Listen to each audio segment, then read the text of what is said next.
সচিবালয়ে গভীর রাতে ভয়াবহ আগুনের সূত্রপাত হয়েছে বিদ্যুতের ত্রুটি থেকে। প্রাথমিক তদন্তে অন্য কিছু বা ব্যক্তির সংশ্লিষ্টতা খুঁজে পায়নি তদন্ত কমিটি।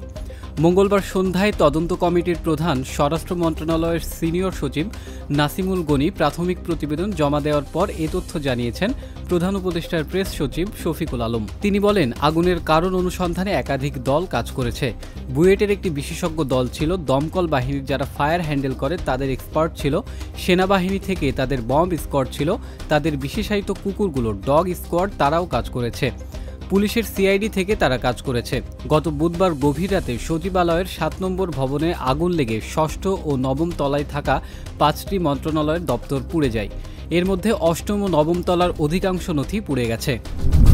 টেকনাফে অপহরণের একদিন পরে বনকর্মী সহ ১৮ জনকে উদ্ধার করেছে আইনশৃঙ্খলা বাহিনী, তবে এখনও নিখোঁজ ৯ জন।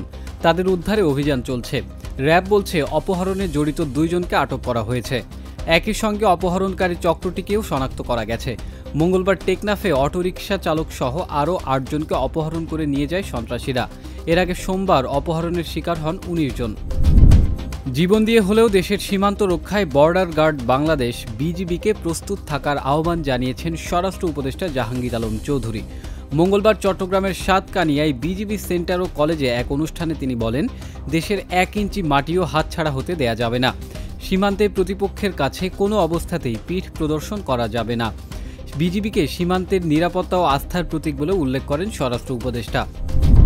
বৈষম্য বিরোধী ছাত্র আন্দোলনের ডাকা মার্চ ফর ইউনিটি কর্মসূচি উপলক্ষে রাজধানীর কেন্দ্রীয় শহীদ মিনারে জড়ো হয়েছে ছাত্র জনতা। মঙ্গলবার সকাল থেকেই সেখানে লোকজন জড়ো হতে থাকে। তাদের বেশিরভাগই এসেছেন দেশের নানা প্রান্ত থেকে। শহীদ মিনারের মূল বেদিতে তৈরি করা হয়েছে মঞ্চ। সোমবার দিবাগত রাত ১:৩০টার দিকে রাজধানীর বাংলা মোটরের সংবাদ সম্মেলনে নতুন এই কর্মসূচি ঘোষণা করে বৈষম্য বিরোধী ছাত্র আন্দোলন। এর আগে শহীদ মিনারে জুলাই অভ্যুত্থানের ঘোষণাপত্র পেশ করার কথা ছিল, কিন্তু অন্তর্বর্তী সরকারের উদ্যোগের কারণে এই কর্মসূচিতে পরিবর্তন আনা হয়। ভারতের সাবেক প্রধানমন্ত্রী মনমোহন সিং এর প্রতি শ্রদ্ধা জানাতে ঢাকার বারিধারায় ভারতীয় হাইকমিশনে গিয়ে পুষ্পস্তবক অর্পণ করেছেন অন্তর্বর্তী সরকারের প্রধান উপদেষ্টা অধ্যাপক মোহাম্মদ ইউনূস। মঙ্গলবার সকালে তিনি হাইকমিশনে যান এবং শোক বইতে স্বাক্ষর করেন। ভারতীয় হাইকমিশনার প্রণয় কুমার ভার্মা প্রধান উপদেষ্টাকে অভ্যর্থনা জানান। এ সময় সংক্ষিপ্ত আলোচনায় ডক্টর ইউনূস তার দীর্ঘদিনের বন্ধু মনমোহন সিং এর স্মৃতিচারণ করেন।